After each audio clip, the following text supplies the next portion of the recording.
Baik, Assalamualaikum warahmatullahi wabarakatuh dan selamat sejahtera. Hai, saya Awan Nadim, kembali lagi dalam podcast dan kopi edisi solo. Buat korang yang belum lagi tekan butang subscribe, boleh tekan butang subscribe, butang like dan juga butang share serta isikan ruangan komen dengan sebarang idea, cadangan, pendapat dan juga kritikan anda. Buat korang yang dah tekan butang subscribe, terima kasih banyak. Thank you so much guys. Baik, untuk untuk episod kali ini, kita akan merungkailah sedikit sebanyak secara ringkasan. Saya akan buat ringkasan berkaitan dengan topik kita berkenaan GISB. So, banyak perkara-perkara yang telah dibongkarkan oleh sebahagian YouTube channel dan juga telah didedahkan oleh pihak berkuasa PDRM melalui Op Global tentang kebobrokan, kejahilan dan juga penyelewengan yang berlaku dalam GISP ni lah. Jadi, buat korang yang nak tahu lebih banyak tentang ringkasan yang saya nak ceritakan dalam podcast kita pada kali ini, jangan lupa untuk tonton sampai habis dan boleh recommend video ni dekat kawan-kawan yang belum tahu lagi ataupun belum ambil tahu lagi pasal GSB dan segala jenayah-jenayah yang telah dilakukan lah. Okay, so let's go.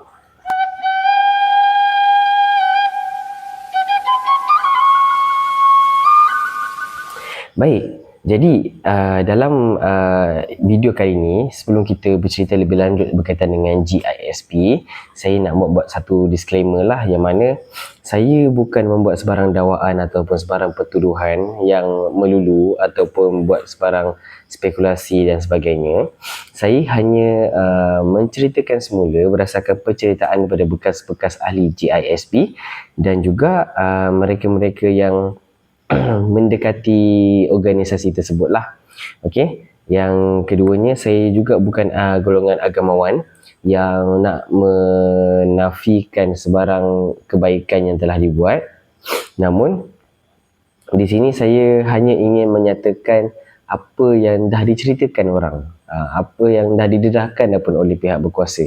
Okey. So ini hanyalah satu video ringkasan untuk mereka yang mungkin tak berkesempatan untuk tengok podcast-podcast ataupun YouTube channel lain yang dah cerita tentang GISB ni, ataupun mereka yang tak sempat nak baca berita, tengok berita untuk tahu kisah-kisah yang lebih lanjut berkaitan dengan GISB. Saya ringkaskan sebaiknya lah untuk video kita pada kali ini. Okay, so cukup disclaimer pada takat tu. Satu lagi disclaimer adalah saya tak berapa sihat sangat kan, dah beberapa hari ni pun tak sempat nak record video, tak sempat nak buat episod-episod yang baru dan memang tak ada kelapangan pun untuk bersama dengan Khairul Anas untuk kita teruskan edisi podcast kita yang berdua. Okay, so kita teruskan je lah dengan edisi solo seperti biasa dan tu je lah disclaimer dia. Okay, so sebelum saya cerita dengan lebih lanjut berkaitan dengan senarai kes-kes GISB ni, kita go through sikit secara general je, secara surface tentang apa tu GISB dan siapa dia GISB. Okay, GISB H ni adalah penjenamaan semula daripada Al-Arkam kepada Rufaqah Sendirian Berhad kepada Global Ikhwan Sendirian Berhad dan kini dikenali sebagai Global Ikhwan Sendirian Berhad Holdings, GISBH. Okay, so ianya diasaskan oleh Haji Asyari bin Muhammad dan diasaskan dengan golongan jemaah yang beliau dapat kumpulkan daripada pengaruh beliau di Parti Islam Malaysia sebelum beliau keluar daripada parti tersebut dan membentuk satu jemaah yang dipanggil Jemaah Rumah Putih. Bukanlah dia panggil Jemaah Rumah Putih, tapi Haji Asyari bin Muhammad ni menubuhkan satu pusat yang dipanggil Rumah Putih untuk mengumpulkan jemaah-jemaah dan kemudian merealisasikanlah apa yang kita panggil dia punya fahaman dia tu, iaitu dia nak menegakkan agama, menegakkan syiar agama dalam masa yang sama untuk menegakkan juga kekuatan ekonomi umat Islam Melayu di Malaysia. Bagusnya kat situ sebab dia bukan sahaja nak berdakwah, bukan sahaja nak menegakkan kekuatan orang kata politik ekonomi, politik orang Melayu itu sendiri, tapi dalam masa yang sama dia nak menegakkan dan menguatkan juga kekuatan ekonomi orang Melayu dan juga orang Islam. So strategi itu dah cantik, strategi itu dah baik. Tapi adalah berlaku sedikit penyelewengan yang daripada sedikit tu berkembang biak menjadi besar lah. Dan itu yang menjadi satu fahaman yang sekarang ni kita nampak sangat tak cantik untuk kita contohi, yang mana kita boleh tengok dalam organisasi GISB ni tadi telah berlaku banyaklah kes-kes yang membimbangkan, bermula daripada penyelewengan ataupun kesesatan akidah dan seterusnya berlarutan kepada pelbagai perkara-perkara yang lain. Okay, so cukup pada surface, cukup pada general knowledge berkaitan dengan GISB. Now, sebelum saya elaborate lebih banyak berkaitan dengan kes-kes GISB, saya senaraikan dahulu. Saya tak akan explain lebih berkaitan dengan setiap poin yang saya sebutkan. Saya akan explain je dulu. Dan kemudian kita akan go through lah satu persatu. Okay? Yang pertama sekali, sebelum kita pergi kepada senarai kes ni tadi, kita kena faham yang GISB ni tadi telah melanggar ke semua isu dalam maqasid syariah. Yang mana dalam maqasid syariah, kita diperuntukkan untuk menjaga 5 perkara. Satu, kita perlu menjaga agama, kita perlu menjaga nyawa ataupun jiwa, kita perlu menjaga akal, kita perlu menjaga keturunan dan kita perlu menjaga harta. Dan kelima-lima ni tadi, kesemuanya GISB telah melanggar maqasid syariah itu tadi. Okay, so kita pergi kepada kes-kes yang telah dilakukan oleh pihak GISB. Ini yang sempat saya rekodkan lah.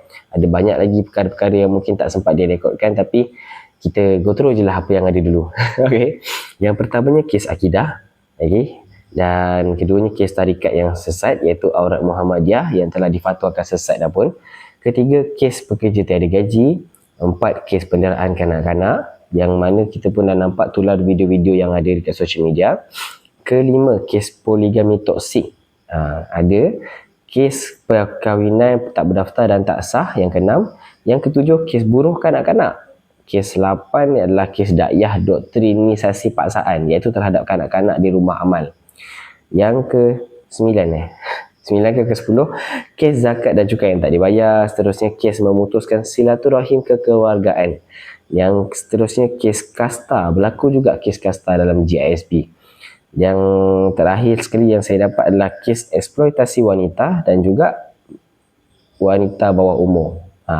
Okay. So, itu adalah kes-kes yang berlaku dalam GISB ni tadi.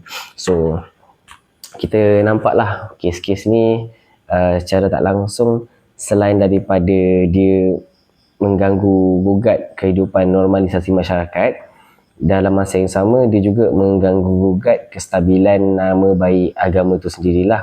Sampaikan ini boleh menjadi hujah yang kuat kepada golongan-golongan etis, golongan-golongan murtad dan golongan-golongan yang memang membenci Islam pun selama ni. So isu ni sangat-sangat membantu mereka lah untuk menggunakan pakai hujah ni dalam membidas segala kesongsangan yang berlaku dalam agama kita sendiri. Tapi buat pengetahuan korang, ajaran sesat ni bukan ada kat dalam agama Islam je.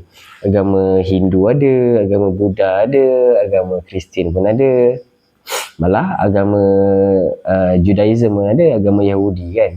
Yang mana orang Yahudi yang berpegang pada agama Yahudi telah dipesongkan dengan fahaman Zionis. Okey, kalau agama Hindu kita boleh nampak ada satu kat India ni, kita tak pasti, saya tak pasti nama dia apa, saya pun dah lupa. Kalau agama Buddha, ada satu fahaman dekat Jepun ataupun Korea Selatan tak silap, ada juga ajaran sesat tu berlaku. Dan agama Kristian ada berlaku dekat England kalau tak silap, ataupun Amerika. Dan GISB ni salah satunya lah ajaran sesat yang berlaku dalam ajaran Islam. So, kita go through satu persatu berkaitan dengan isu maqasid syariah yang dah dilanggar ni tadi. Pertama, kita pergi kepada maqasid syariah agama lah. Okey, yang mana berlakunya kes penyelewengan akidah dan juga tarikat sesat Aurat Muhammadiyah. Kenapa dikatakan sesat tarikat ni? Sebab dia mengagungkan pemimpin dan dia mendakwa, dalam tarikat ni mendakwa Syekh Suhaimi, kalau tak silap nama pengasas tarikat tu, didakwa sebagai Imam Mahdi, dan didakwa beliau tidak mati dan hanya digaibkan dan akan dimakitkan semula sebagai Imam Mahdi. Itulah penyelewengan akidah dalam tarikat Aurat Muhammadiyah ni tadi. Seterusnya, kita pergi kepada pekerja tiada gaji. Yang ini dah pergi kepada melanggar maqasid syariah, nyawa mungkin kan, sebab mereka diikat seperti hamba. Bila mereka bekerja, mereka hanya didoktrinkan yang mana mereka ni bekerja kerana Allah, kerana Rasul, kerana agama. Itu sahaja. Yang mana kat sini, bila tak diberi gaji, maka keperluan-keperluan asas tu tak dapat dipenuhi. Antaranya apa? Antaranya ubat-ubatan, kebersihan. Sebab ada didakwa, diceritakan semula oleh bekas ahli, yang mana bekas ahli tu sendiri pun duduk dalam rumah amal. Kudis buta ni perkara yang biasa. Kudis buta ni benda yang normal lah dalam rumah amal tu tadi. So bayangkan kanak-kanak, iaitu anak-anak kepada ahli GISB ni tadi, tinggal dalam rumah amal yang tak dijaga kebersihan apa semua. So yelah, mak ayah ni pun kerja tak bergaji. So macam mana nak supply ubat-ubatan yang sesuai untuk anak-anak. So penyakit kudis buta ni pun merebak lah. Memang soal kebersihan adalah salah satu isu yang bergelumang juga dalam rumah amal. Okey, dan untuk pengetahuan korang yang tak tahu, rumah amal ni tadi didaftarkan sebagai rumah anak yatim. Tapi tak ada anak yatim pun dalam tu. Yang ada hanyalah anak-anak kepada ahli-ahli GISB ni tadi. Yang mana mereka panggil rumah ni sebagai asrama. Tapi bila ada orang yang nak datang menyumbang, mereka perlu mengaku yang rumah ni adalah rumah anak yatim. Dan kanak-kanak ini perlu mengaku yang mereka ni anak yatim. Itu permasalahan dia lah. Macam mana boleh berlaku? Kenapa boleh berlaku? Saya pun tak tahu. Itu memang perkara yang dah didoktrinkan dalam rumah amal oleh organisasi GISB ni tadi. Okay. Seterusnya ada berlakunya juga penindasan rumah amal. Kenapa? Sebab segala sumbangan-sumbangan rumah amal ni tadi, setelah dieksploitasi kanak-kanak ni untuk menipu, mengatakan mereka ni anak yatim, rumah amal ni mendapat keuntungan, dan keuntungan tu disalurkan kepada pemimpin dan juga kepada perniagaan-perniagaan yang tak berapa maju ni pun. Dikatakan, didakwa sebahagian besar perniagaan ini tak menjana keuntungan. Kononnya perniagaan yang gah ada 300 juta lebih kan. Orang kata dia punya kutipan, bukan kutipan lah, dia punya orang panggil apa, kedudukan, kekukuhan kewangan dalam organisasi GISB ni kononnya ada 300 juta lebih ringgit. Namun keuntungan besarnya datang daripada sumbangan ahli itu sendiri dan juga sumbangan orang ramai dan sumbangan daripada penyumbang-penyumbang individu-individu yang tertentu lah. Yang mana mereka menyumbang pada rumah amal sebab mereka ni didakwa anak yatim dan sebagainya. Tapi rupanya adalah ahli, anak-anak kepada ahli GISB itu tersebut. So tu antara penindasan rumah amal yang berlaku. Okay. So seterusnya penderaan kanak-kanak. Penderaan kanak-kanak ni bukan saja yang kita nampak dalam video-video yang tular sebelum ni, tapi penderaan kanak-kanak ni berlaku yang mana bila mereka ni ada sifat-sifat melawan, ada sifat-sifat nak menafikan doktrin yang cuba disampaikan ataupun doktrin yang cuba diajarkan, mereka akan ditransfer ke lokasi-lokasi yang berbeza. Dan ada sampai satu tahap mereka bila ditransfer ke lokasi yang berbeza tu bukan ditransfer untuk duduk dan belajar di rumah amal, tapi mereka dihantar untuk bekerja, untuk buat mi kuning lah, untuk buat produk-produk mereka, roti dan sebagainya. Mereka masih lagi kanak-kanak, masih lagi bawah umur, tapi dah dipaksa untuk bekerja. So tu antara benda yang berlaku lah dalam organisasi GISB ni tadi. Okay. Dan seterusnya berlaku juga kes poligami toksik. Poligami toksik ni kan, kita simpan dulu, kita pergi pada kes yang berkaitan, iaitu kes perkahwinan tak berdaftar dan tak sah. Kenapa? Sebab mereka hanya melakukan nikah syar'i. Nikah syar'i ni yang mana nikah yang janji cukup syarat lah. Janji ada cukup 5 rukun yang kita tahu. Ada pengantin lelaki, pengantin perempuan, ada wali, ada saksi, ada mas kahwin, ada dia punya mahar lah. Tapi mahar yang digunakan pun hanyalah orang kata satu pusingan. Satu pusingan apa? Satu pusingan bacaan aurat Muhammadiyah, bacaan tarikat yang mereka amalkan. So itulah, walaupun anak kepada pengasas Al-Arkam ni tadi mendakwa dan juga menafikan bahawa mereka tak lagi mengamalkan aurat Muhammadiyah. Tapi ramai bekas-bekas ahli yang GISB ni tadi mendakwa yang mereka masih lagi mengamalkan benda ni. So, kata orang ramai ataupun kata individu yang betul, kita sama-sama nilai sendirilah. Okey. So, bila berlakunya perkahwinan tak berdaftar dan tak sah ni, yang mana mereka hanya berkahwin mengikut hukum nikah syar'i, tapi mereka tak daftar dengan pejabat agama, mereka tak buat rujuk pada pejabat kadi, mahkamah syariah dan sebagainya. Kenapa nak kena ada pendaftaran kepada mahkamah syariah? Sebab banyak berlaku perkahwinan bawah umur, yang mana ada yang dah berkahwin seawal umur 14 tahun, 15 tahun kan. Dan pada awalnya mereka melakukan pernikahan bawah umur ni direct dengan mahkamah syariah lah. Tapi selepas itu banyak perkahwinan yang tak berlaku di dalam mahkamah syariah pun. Banyak perkahwinan-perkahwinan tu hanya berlaku di sekeliling mereka sahaja, dalam lingkungan mereka sahaja. Dan banyaklah kanak-kanak ataupun orang kata gadis-gadis yang muda ni dieksploitasi untuk menjadi isteri kedua, isteri ketiga, ada pun yang jadi isteri keempat kepada pemimpin-pemimpin di dalam organisasi GISB ni tadi. Okay, so daripada situlah berlakunya kes poligami toksik, yang mana poligami toksik ni saya boleh katakan rumah tangga masing-masing lah di dalam organisasi itu tadi. Ada juga kes yang mana bila berpoligami, mereka tak ada gaji. Bila tak ada gaji, mereka tak ada rumah. Mereka tak ada rumah sendiri. Mereka pun isteri-isteri ni tadi ditempatkan di dalam satu rumah, yang mana boleh jadi isteri ni pun tak duduk satu rumah. Isteri nombor 2, nombor 3, nombor 2, nombor 3, nombor 4 ni tak duduk satu rumah pun. Mereka berada kat rumah berasingan. Namun di dalam satu rumah tu ada banyak lagi pasangan-pasangan yang lain. Contoh kalau satu rumah tu ada 3 bilik, maka akan ada 3 pasangan yang dah berkahwin akan duduk satu rumah yang disediakan oleh organisasi GISB ni lah.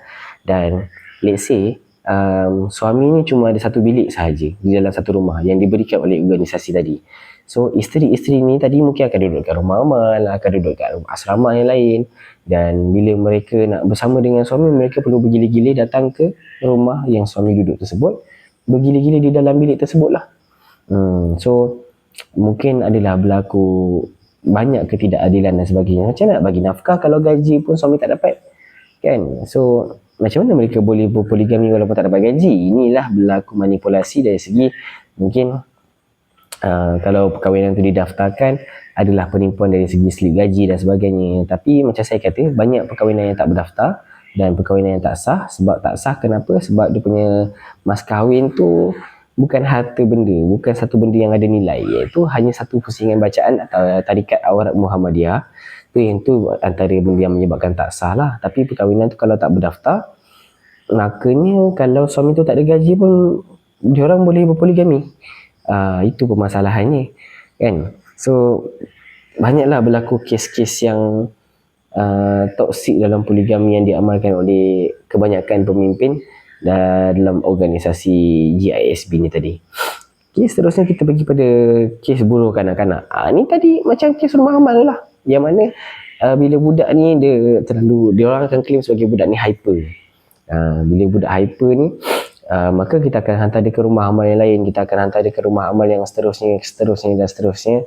Tapi kalau tak didengar kata juga, maka sama ada kalau kanak-kanak tu wanita atau kanak-kanak tu perempuan, wanita pula, kalau kanak-kanak tu perempuan, mereka mungkin akan dikahwinkan dengan mana-mana pemimpin.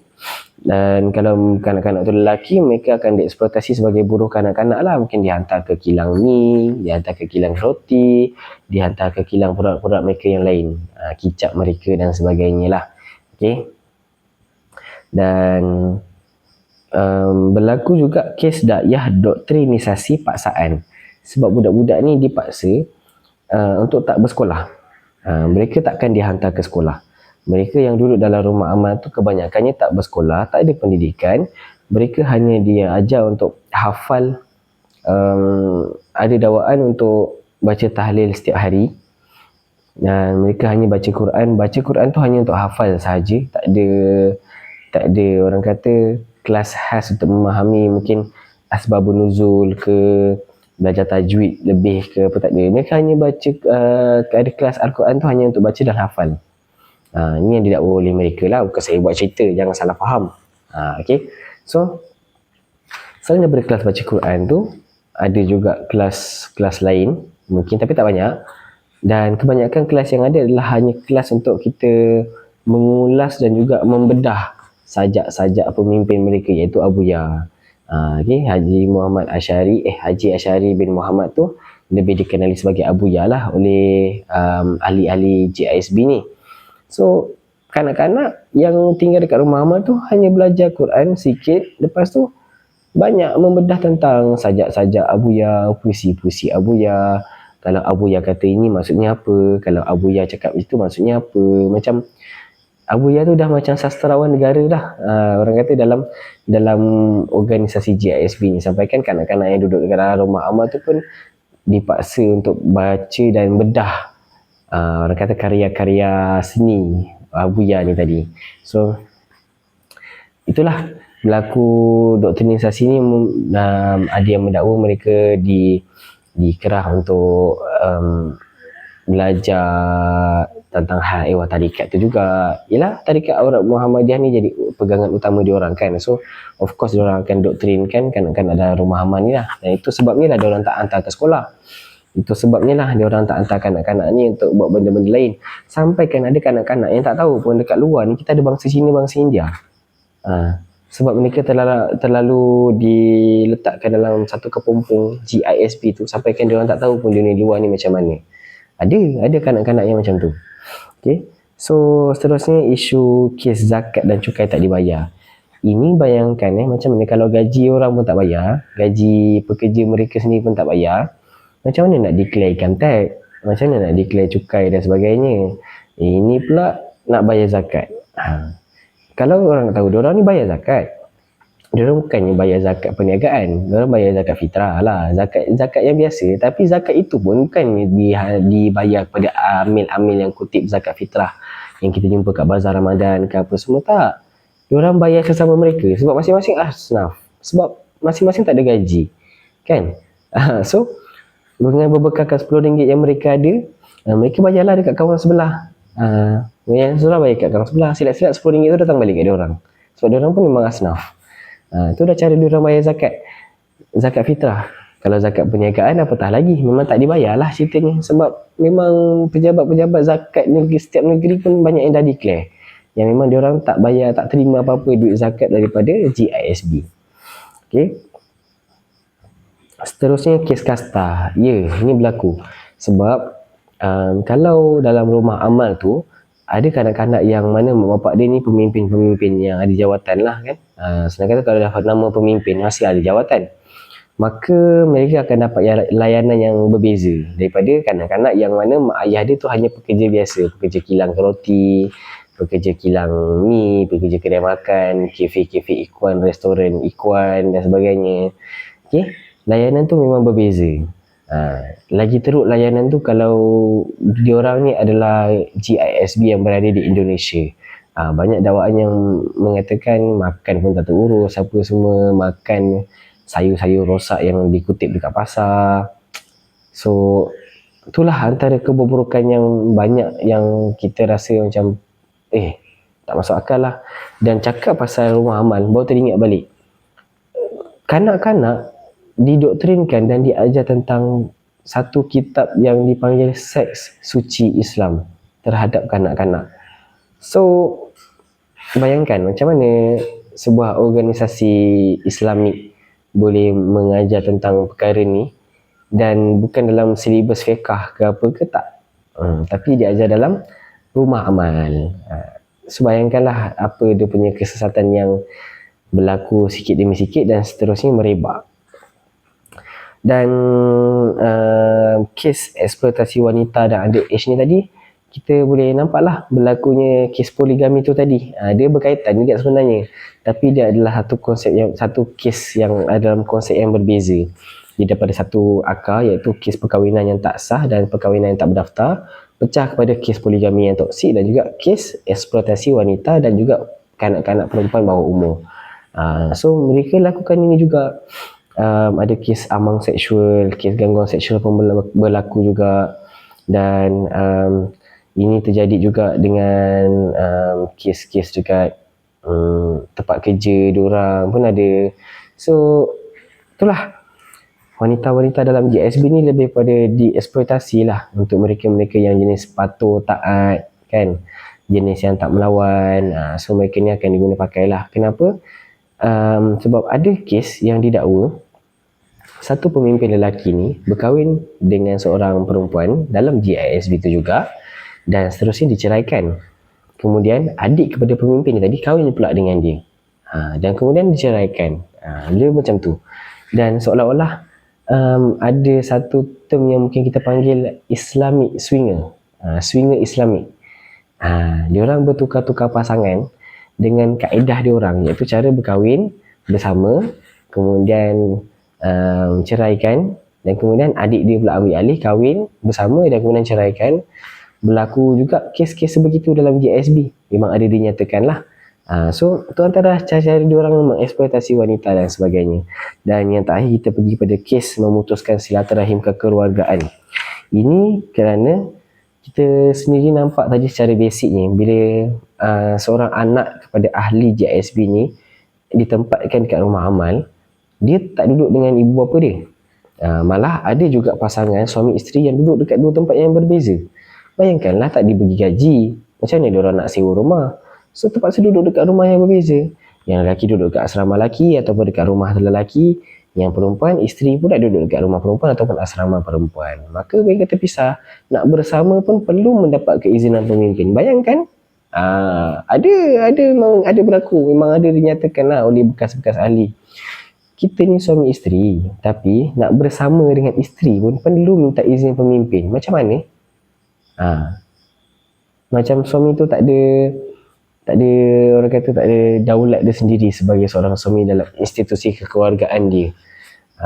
Anak-anak pula, kalau seandainya memang dalam bersama mengandung dia melahirkan anak tu pun tak duduk dengan dia orang. Cukup tempoh menyusu dan sebagainya, dia orang akan dihantar ke rumah amal. Bayangkan kalau anak buat hal, mak ayah ni akan terima akibat. Kalau anak ni buat hal kat rumah amal, mak ayah ni akan dia transfer lebih jauh daripada anak ni tadi. Makin susah nak jumpa. So banyaklah kes-kes dia putuskan silaturahim dan sebagainya. Sebenarnya banyak lagi. Kalau korang nak tahu lebih lanjut, kalau korang sanggup menghadap video yang berjam-jam, saya sarankan korang boleh pergi dekat channel YouTube Ustaz Shihabuddin Ahmad. Okay.